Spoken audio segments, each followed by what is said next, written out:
right.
Thank you for the beautiful music, the sound of the chimes.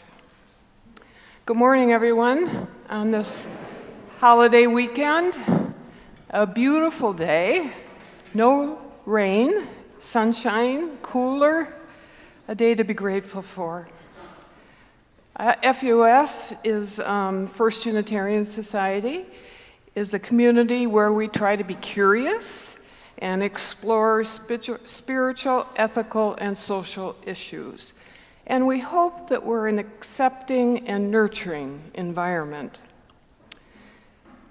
Unitarian Universalist, as a way of how we operate, supports the freedom of conscience.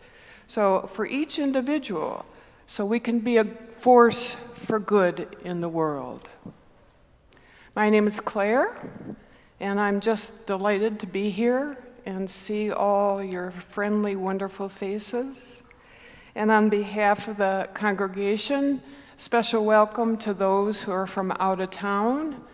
I know there were some people here from out of town. Can you raise your hand if you're from out of town? Oh, so we can say hi to you afterwards? A few people. Welcome. So welcome to all. Wherever you are on your journey, we celebrate your presence among us. As we gather in this place and this time, let us all remember we are all visitors in this life. We come together to find meaning and hope with all the other visitors in life.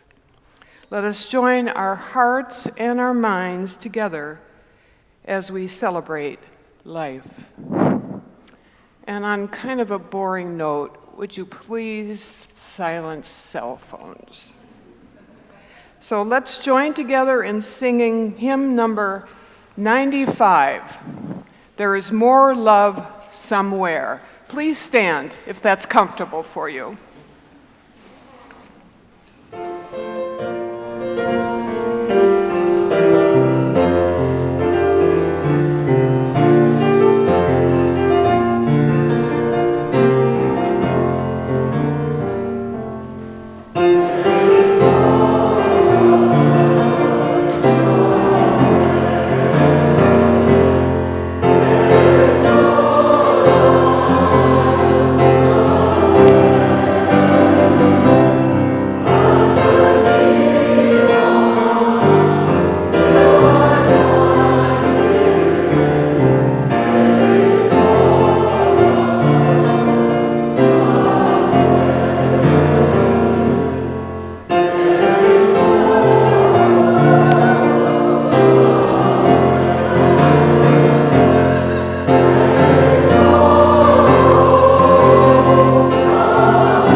Please remain standing. There's an insert in your order of service, so we're going to try an experiment. This is a little longer chalice sliding than usual, and it's a poem. We can sing together, so I really think we can read a poem together. I'll read the bolded, and you read the non-bolded. I have no address. I am a sparrow with a white heart.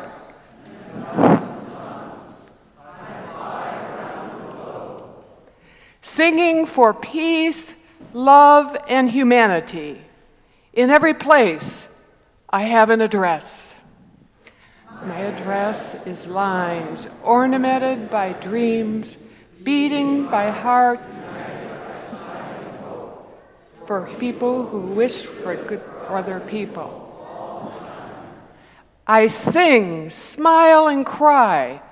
My tears wash away pain in every place. Our paths are boats of longing, turning round and round with us. One day to the east, another to the west, to tranquil mornings. And when waves go against us and cast us away, then the echo of my sounds at midnight will be a dock at the shore of tranquility in every place.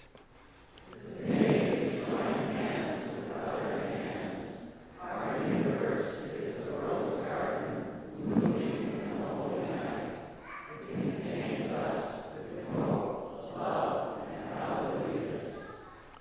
And I am the sparrow on the branch. Sleep, dream, and fly happily. In every place, I have no address. By Hamas el-Din from Egypt. So take a minute and say hello to somebody around you. Try to find somebody you don't know.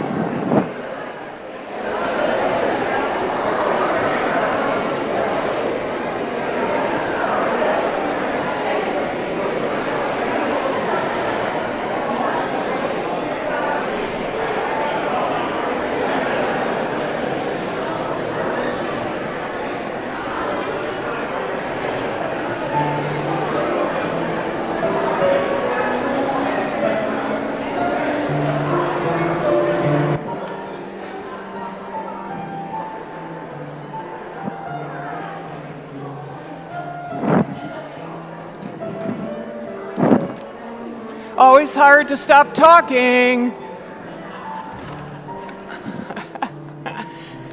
Please be seated.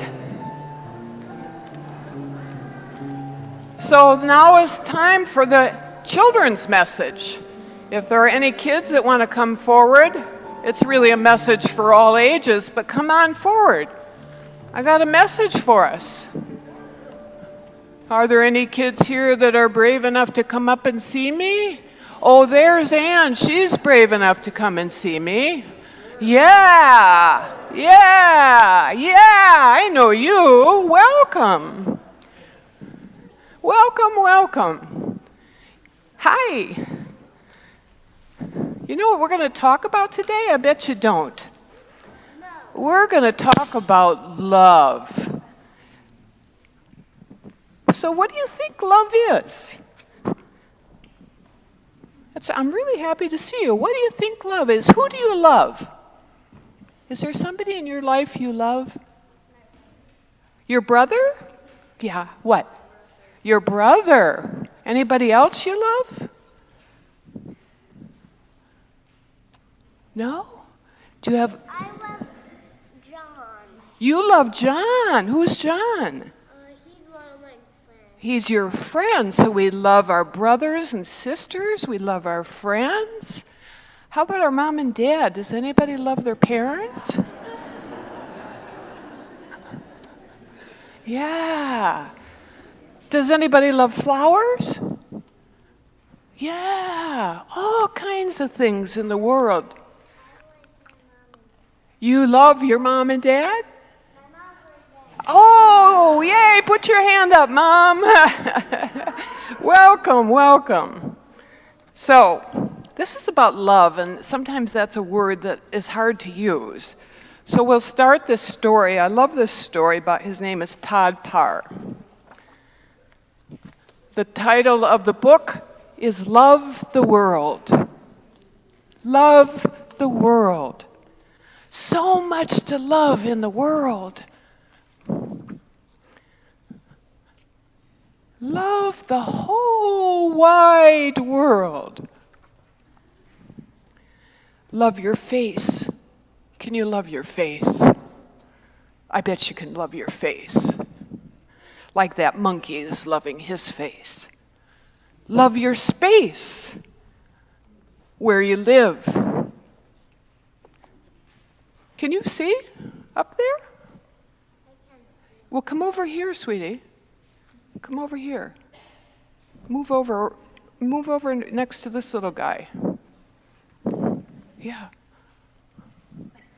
Can you come over here? Yeah. All right. Excuse me, a little interruption so we can all see the pictures. Love your space, the space around us. When we're out in the woods, the space around us. Love your nose. Do you love your nose? No. No? I love your nose. Don't you love your nose? Ah. Well, that's too bad. It's nice to love your nose. I think that bird up there loves that nose. Look at all those colors. How about loving your toes? Ah, I love my toes. Oh, yeah. How about loving to walk? Love your walk. You don't like to go for walks? No, I hate going for walks. Ah!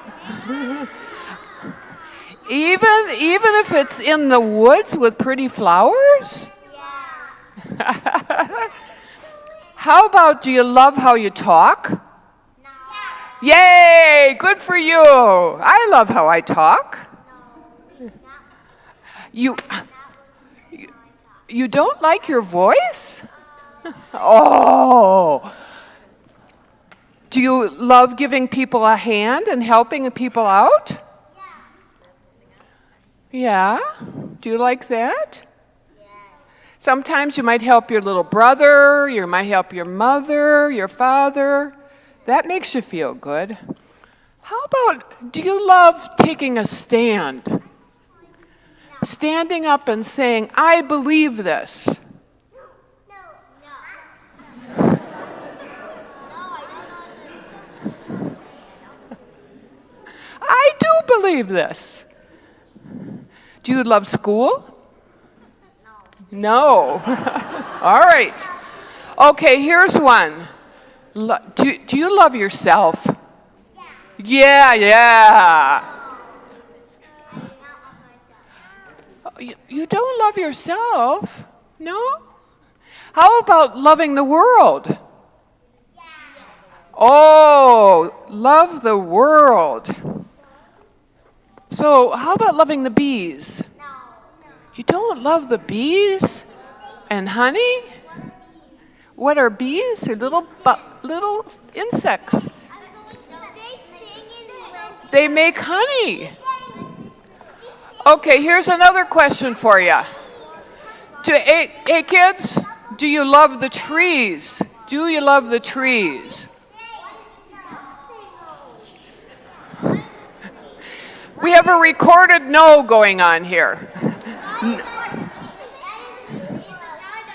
How about, do you love your ears?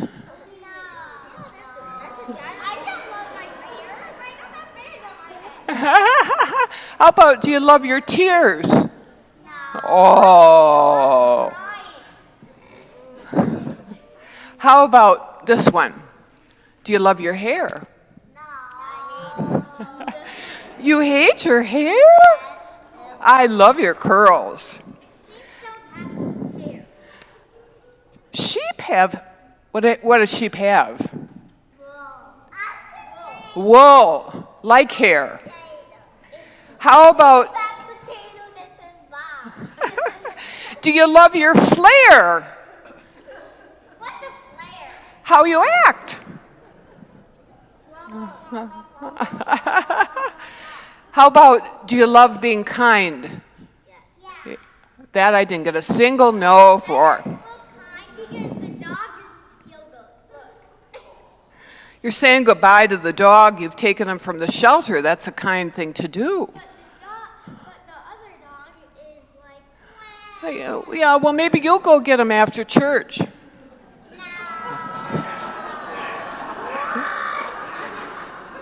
Okay, here's another one. Do you love using your mind and thinking? Yeah. Do you like putting things together? Do you like reading a book? Or do you like... Yeah.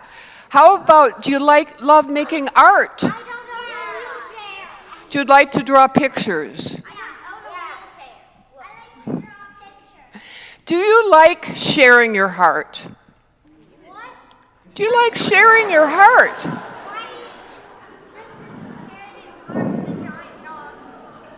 Here, I have some hearts for you to put on.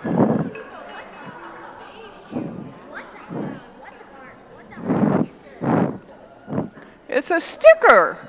Sharing your heart means we tell people we love them, we like them. Put it on. You might need some help putting them on. Can you help them put it on?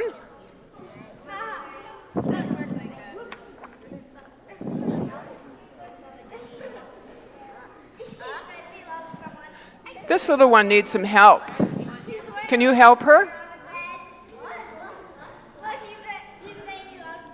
More coming later. Okay, everyone. Don't put it on his head. Put it on your. Take it away from him and put it on your chest. Put it on your chest, sweetie. Yeah, like this. Well, that's a good idea. Put it over your mouth.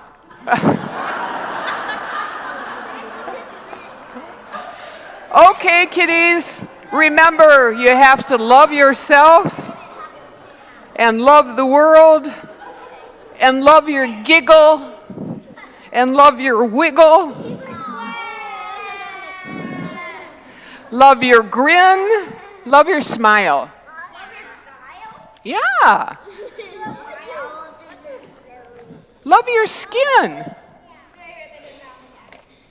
Love your skin. Do you love your skin? Yeah. Do you love the earth, the land? Do you love that? I think somebody needs to go over and put a heart on that young man, because he's. Will you do that? Will you put a heart on that young man next to you? Yeah. Okay.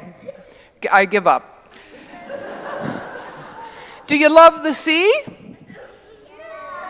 Do you like whales and dolphins and fish? Yeah. Do you love the earth? Do you love you and me? I bet you do. Love yourself. Love the world. Shh. I got one last message for you before you go to summer fun, okay? You will meet many people and go to many places. You can always find something to love. Can you hear me? You can always find something to love. You can always find, including yourself.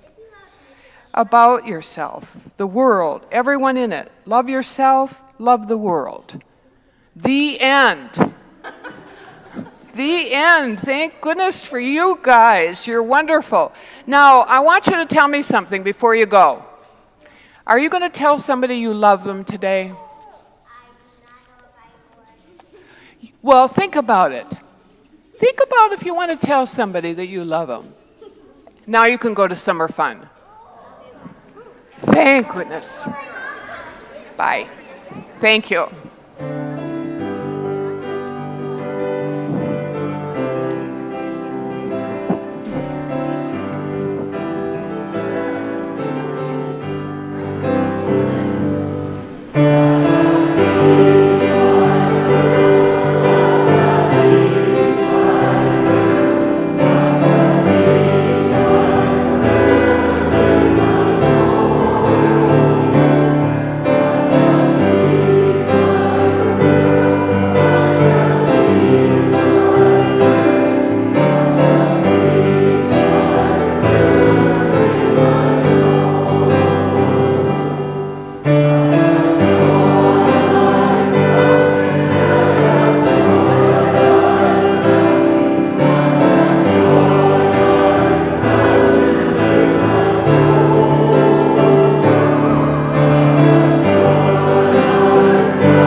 Gregory Boyle is a Jesuit priest who's founder and director of Homeboy Industries, a gang intervention and rehabilitation program in Los Angeles, which serves about 10,000 men and women each year.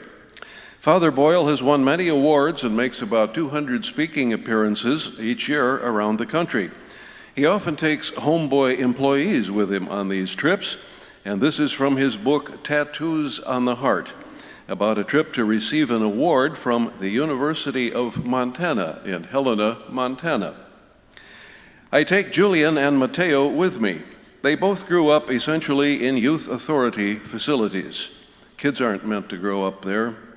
From different gangs, and each at 19 years old, they've missed a lot of life by being incarcerated for the last 4 or 5 years. We land, and there's snow everywhere. I have just one goal on this trip, Julian says, and that is to throw snowballs at his ass, pointing at Mateo.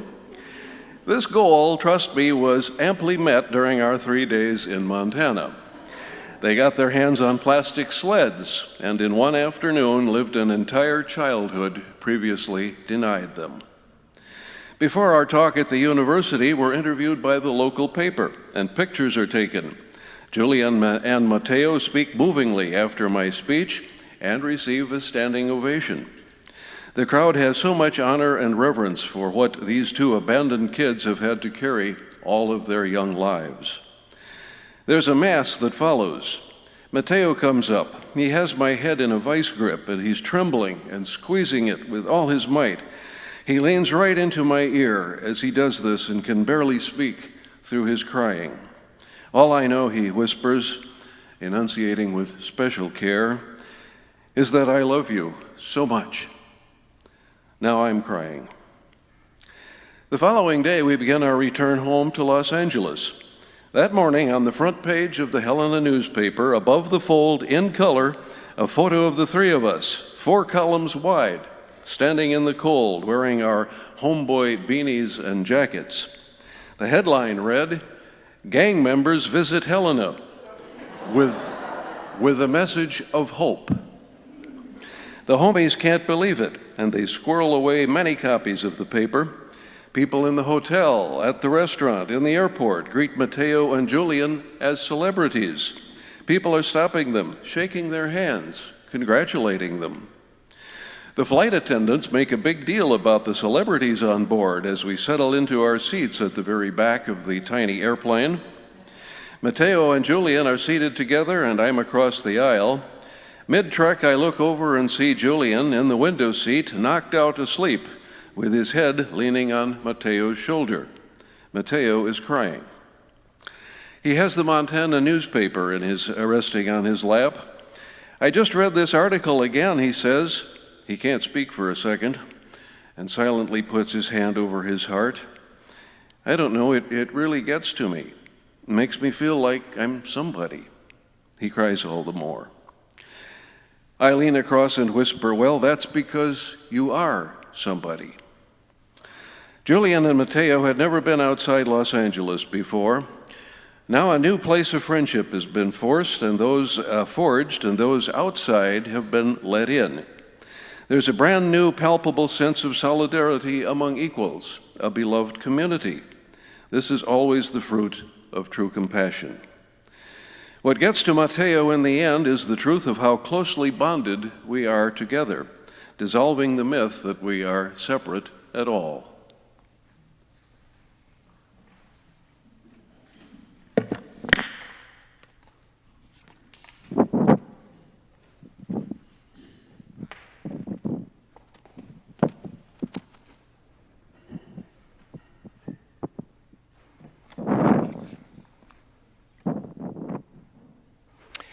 Our second reading is by Naomi Shihab Nye,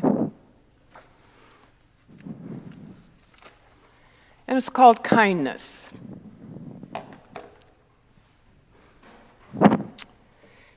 Before you really know what kindness is, you must lose things. You must feel the future dissolve in a moment, like salt in a weakened broth, what you counted and carefully saved, all this must go so you know how desolate the landscape can be between the regions of kindness. How you ride and ride, thinking the bus will never stop. The passengers eating maize and chicken will stare out the window forever. Before you know the tender gravity of kindness, you must travel where the Indian in a white poncho lies dead beside the side of the road. You must see how this could be you. How he too was someone who journeyed through the night with plans and the simple breath that kept him alive. Before you know kindness as the deepest thing inside, you must know sorrow as the other deepest thing. You must wake up with sorrow. You must speak it till your voice catches the thread of all sorrows and you see the size of the cloth. Then it is only kindness that makes sense anymore. Only kindness that ties your shoes and sends you out into the day to mail letters and purchase bread. Only kindness that raises its head from the crowd of the world to say, "It is you I have been looking for," and then goes with you wherever you go like a shadow or a friend.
Thank you, choir.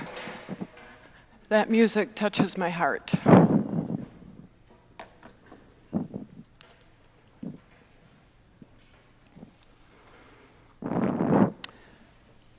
So you heard a reading from a book called Tattoos on the Heart by Gregory Boyle, and that is where the title for my reflection comes from today, Love No Matter What. But actually, this isn't really a reflection, it's really a faith statement. Kind of like our teens in the First Unitarian Society do every year. So take it in that light. So it's really, what do I believe at this point in my life when I'll be 72 on Wednesday? So I have witnessed and felt the power of love so many times in my lifetime. One particular time that I was thinking of as I was writing this was I was sitting with a man who was dying and with his wife. And he kept repeating to her, he had a little bit of dementia, so he kept repeating the same words to her over and over again. You're a good wife. I love you. You're a good wife. I love you. You're a good wife. I love you. She whispered into my ear joyfully, I have waited my whole life to hear those words.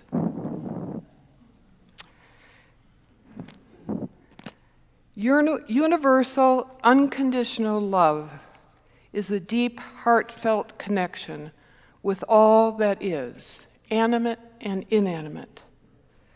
However, the word love is so often used stingily and within very narrow confines.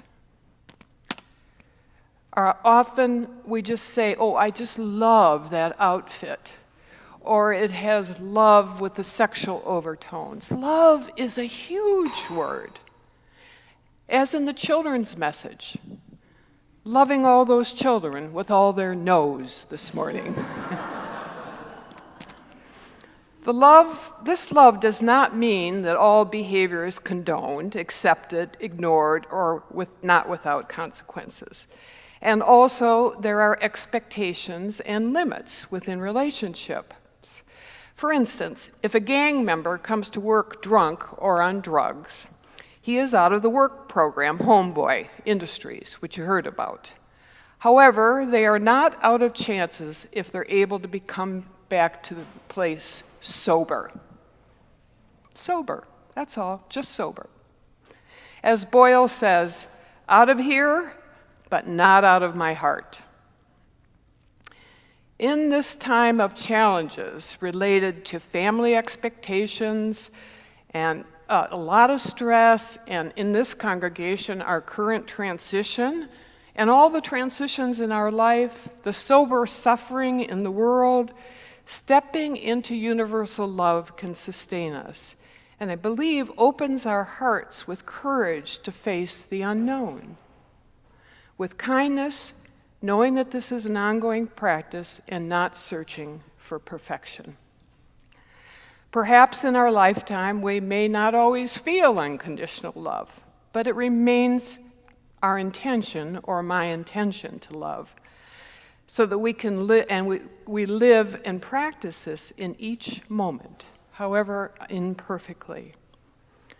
And love can come from so many different unexpected places. 2-year-old Shelley, seeing kind of a look like this on my face, crawled into my lap, looked up at me with her big blue eyes, and said, "It doesn't matter, Claire.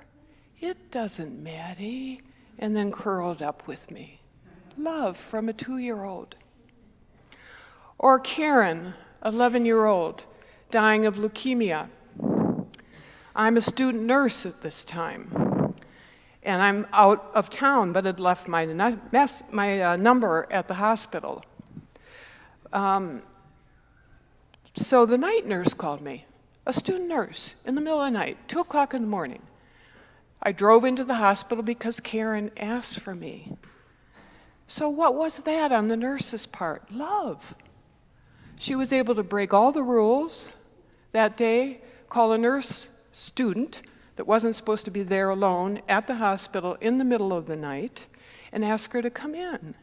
And then she broke the rules again, and I gave the morphine shots to Karen until she died at 3 o'clock that day. What can that be but love on that nurse's part? All religions speak of love, although the meaning varies as they do with absolute peace. Some of you maybe remember that years ago after the invasion of Iraq, we had an interfaith peace service. But what was true out of that is the absolute and inherent commitment to peace came from all the traditions that were represented there. I'm not a religious scholar by any means, but I did go through some literature and explore Judaism and Islam and others, and always at the base of it, I found love. One example from the Buddha: conquer the hateful man with love. Conquer the bad man with goodness. Conquer the miser with generosity. Conquer the lie with truth. From the Dhammapada.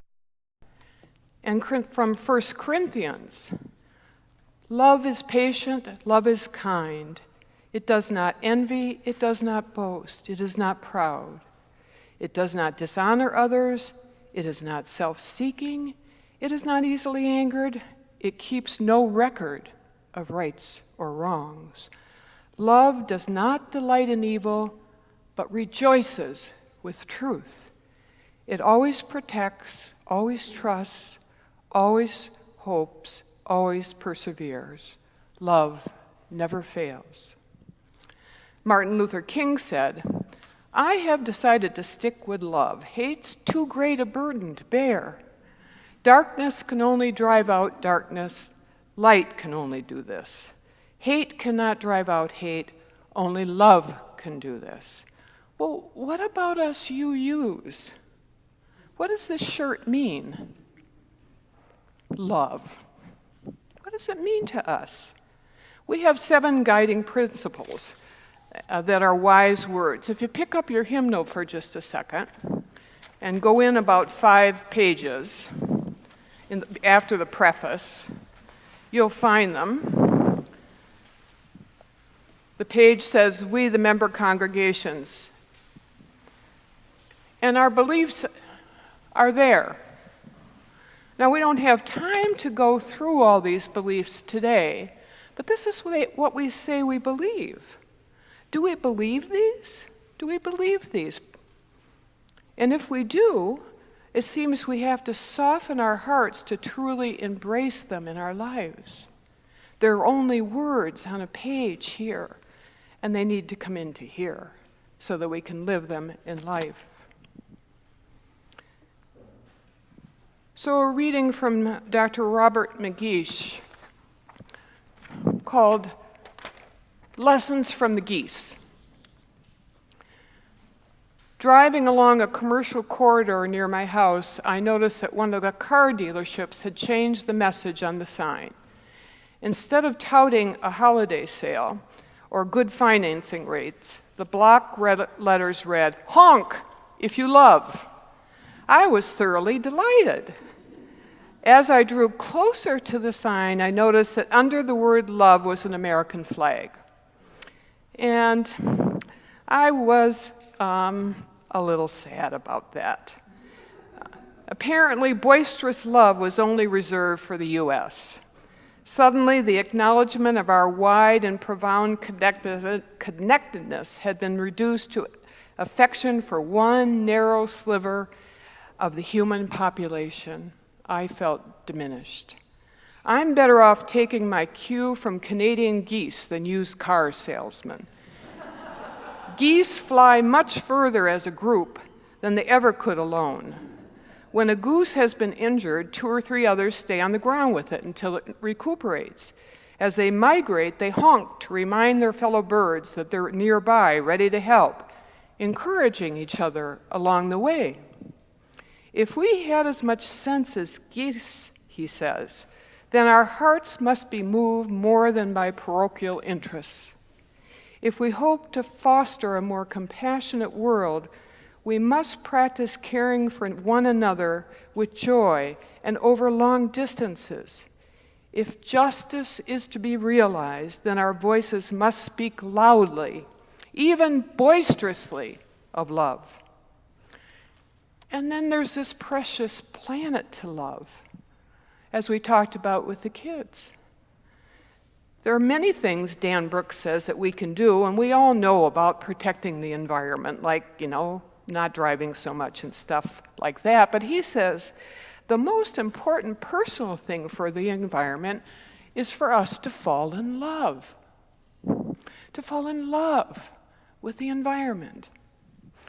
There's a consensus, as we all know, among the majority of the scientists that we are facing a global crisis. And probably the most important crisis that we've had on Earth.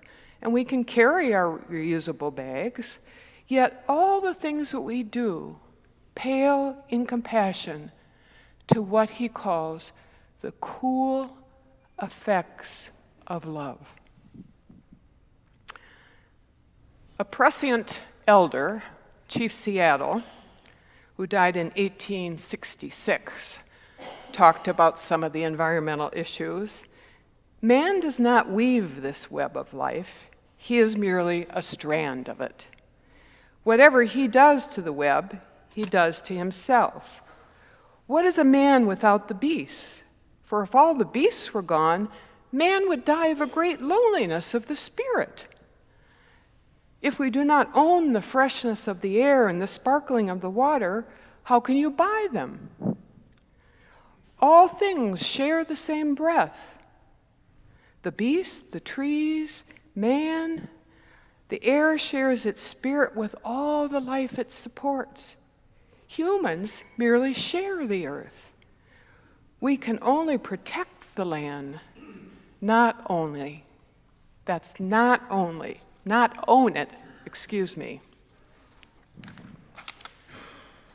A kind of end of a traditional Navajo prayer that honors the earth is, may it be beautiful before me, may it be beautiful behind me, may it be beautiful below me, may it be beautiful above me, may it be beautiful all around me. I'm restored in beauty. I'm restored in beauty. I'm restored in beauty. I'm restored in beauty. But for me, love just doesn't sit there like a stone. It has to be made again and again, like bread, remade all the time, made new. It's healthy and feels good to be a compassionate, warm-hearted person. And this feeling of compassion, kindness, sometimes opens our inner door so that you can communicate more easily with other people. And that feeling of warmth creates a feeling of openness, that you'll find all human beings are just like you, and you'll be able to relate to them more easily. And the heart softens to this idea of universal love. The path, John Moransky says, to embodying unconditional love and wisdom is not some overwhelmingly difficult struggle to make ourselves into something alien to our nature. Quite the opposite. Unconditional love and wisdom dawn as we come home to what we mostly deeply are, and maybe as we were, like Shelley when she was 2 years old. Our deepest wish is already impartial love, our deepest knowing, intuitive wisdom beyond self-clinging. We just need to learn to relax our grip on ourselves and allow the capacities to awake within and shine forth.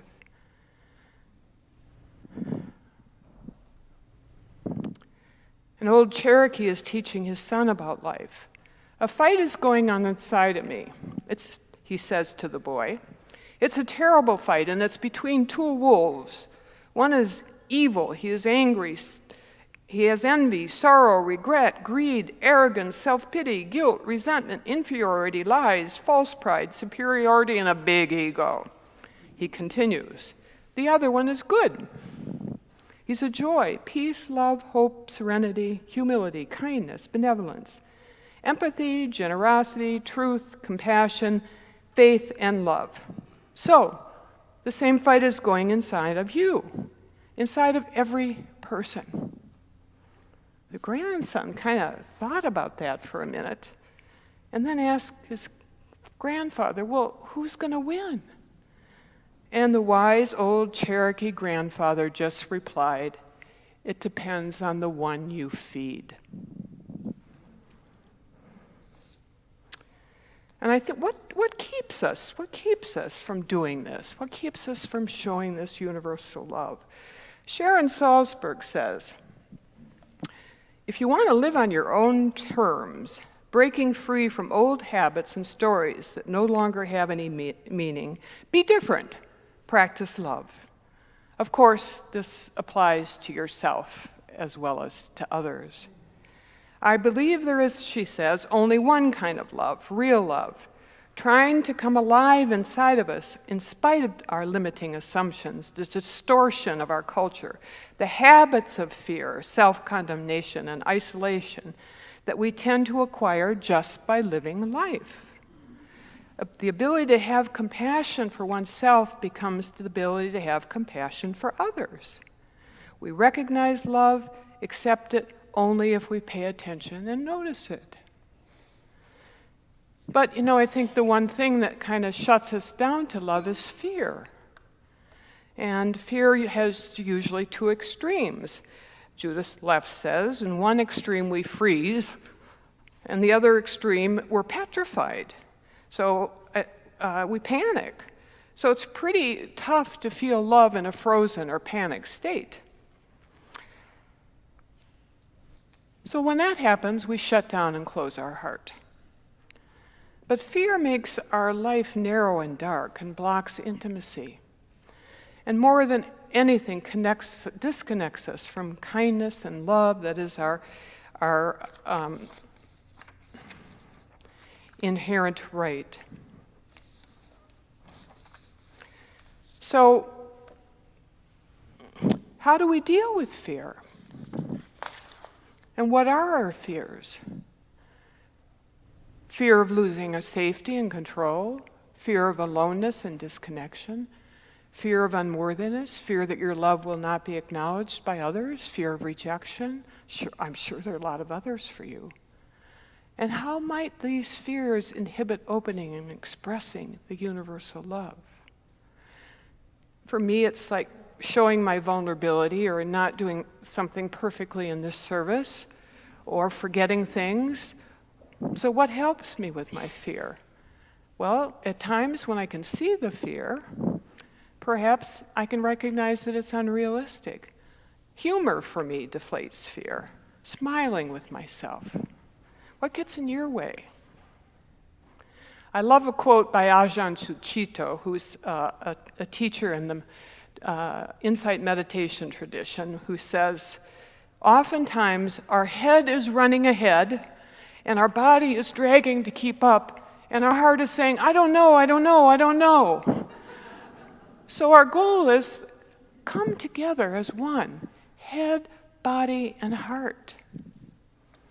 That's our journey, to bring it all together.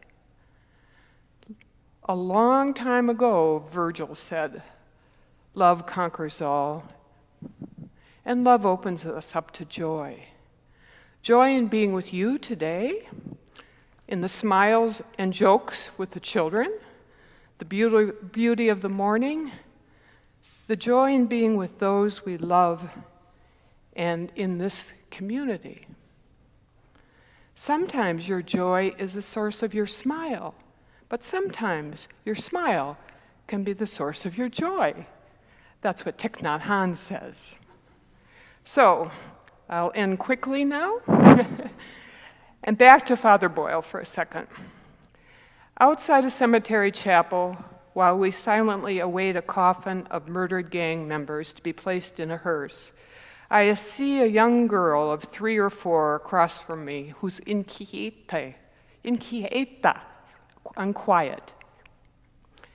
In an attempt to reduce her fidgeting, her mom reaches into a large bag, takes out a beautiful ripe pear, and hands it to her daughter. The daughter twirls the pear around in all directions. She looks at it, and then she asks her dad quietly, "How do you open it?" It's a good question. How do we open our hearts and mind to a new way of thinking about love and joy?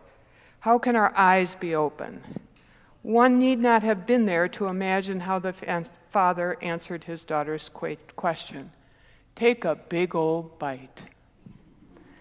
So, Richard Rohr says, yes, look before you leap. But leap, take a big old bite, even if you don't exactly know how to open it. Leaping into love and joy during these hard times in our lives and in our world is a challenge that we meet every day, moment by moment. So I will close just with a short prayer back to the geese. That which causes our soul to take flight, encourage us in these difficult days. Remind us that those beyond our circles, our borders, our walls, are embraced by the same immeasurable love by which we are held. Help us demonstrate kindness in all that we do, and grant that we may, indeed, have as much sense as geese. So, it's now time for the morning's offering. And when the offering baskets come around, there are hearts in there. I encourage you to take one and put it on. Whoops.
Thank you, choir.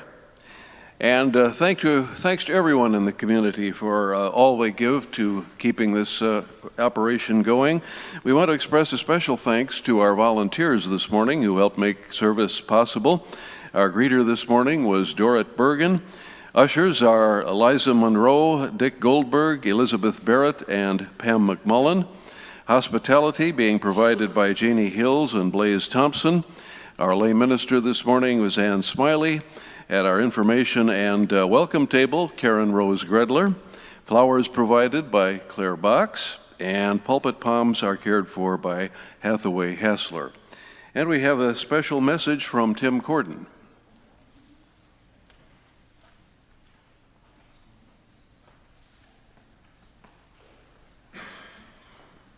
Hello. It's rare that I get to be before you all. And so many of you I don't know, but I want to get to know you all. My name is Tim Corden. I'm the Social Justice Coordinator for First Unitarian Society. I believe I have the best job in the world.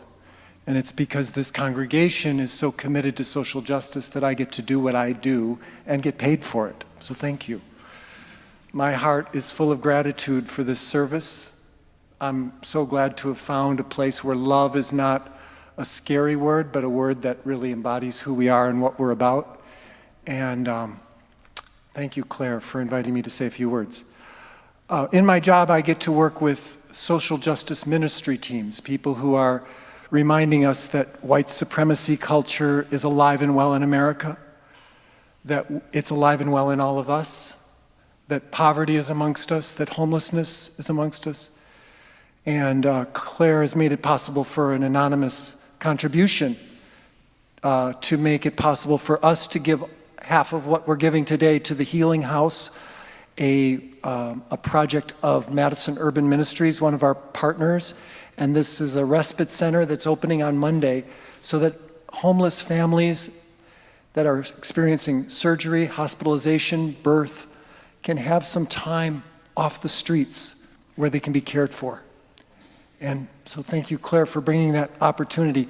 That's just one of the many hospitality, radical hospitality things that ministry teams here at FUS do, and I get the pleasure of working with all of them in some capacity. Yes? There's a table outside.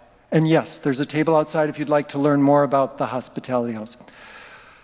The other thing that we're very proud of or pleased to be a part of is I passed some of these around while the offering was being taken. If you didn't get one, I'll be out in the hallway with more. It's a two-sided little leaflet, and I think both sides are equally important. Just remember there's 2 Fridays coming up, and at each of them you can meet at FUS at about 6:45 if you want. One, we're going to carpool over to Brittingham Park, where we're going to join Lights for Liberty, that proclaims many things, including no human is illegal. And then the following Friday, we're going to kick up our heels. We're going to raise our spirits with rock, blues, soul. We're going to have a concert and dance and raise money for immigration reform. It's going to be a benefit for Voces de la Frontera, for Project Reunify, which is helping children and families get reunified on the border, and also for the El Salvador Mental Health Project that's helping victims of war in El Salvador. It's a 3-way benefit. Whatever you can give that night will go to those 3. There's going to be a silent auction as well. So please come this Friday, come here and carpool with us to Brittingham Park, and then the following Friday on the 19th, come here and dance and enjoy some great music. And I should say Claire Norell, a local singer-songwriter, will be opening the night with music from Latin America, as well as some of her own originals about peace and justice. There's so much more I want to say, but I just want to close with a shared moment of gratitude with all of you. I found my home with you all, and I love it. Thank you. Thank you, Tim. And thanks for all the work you do for us on our behalf and with us.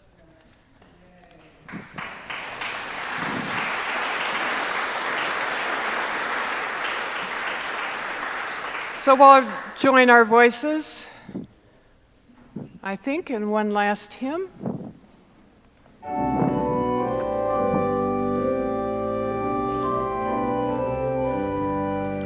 34.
be seated for the benediction and the postlude. Shoulders by Naomi Shihab Nye. A man crosses a street in rain, stepping gently, looking 2 times north and south because his son is asleep on his shoulder. No one must splash him. No car drives too near his shadow. The man carries the world's most sensitive cargo, but he's not marked.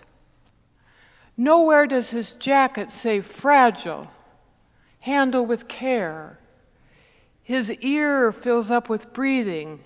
He hears the hum of a boy's dream deep inside him.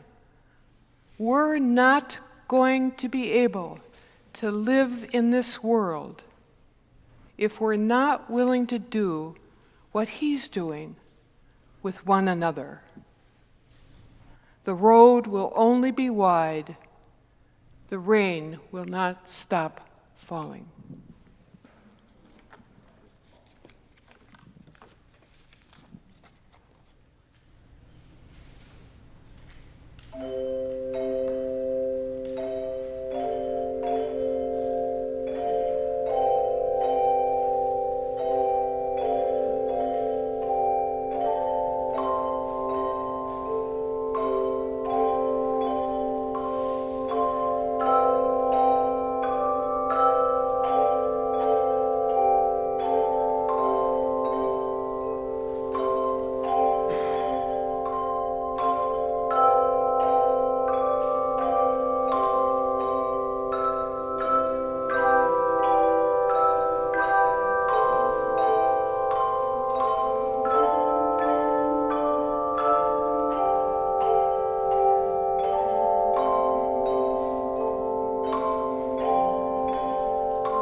One last thing, if you enjoyed Claire's beautiful shirt, we're having a closeout sale down at the social justice table. So when you show up to Side with Love, you can wear your own yellow shirt if you don't have one yet. Thank you. Oh, and John is doing a tour. If you're interested in getting a tour of this beautiful sustainable building or our historic Frank Lloyd Wright meeting house, John Powell will be offering a tour. Meet at this corner of the sanctuary after the service.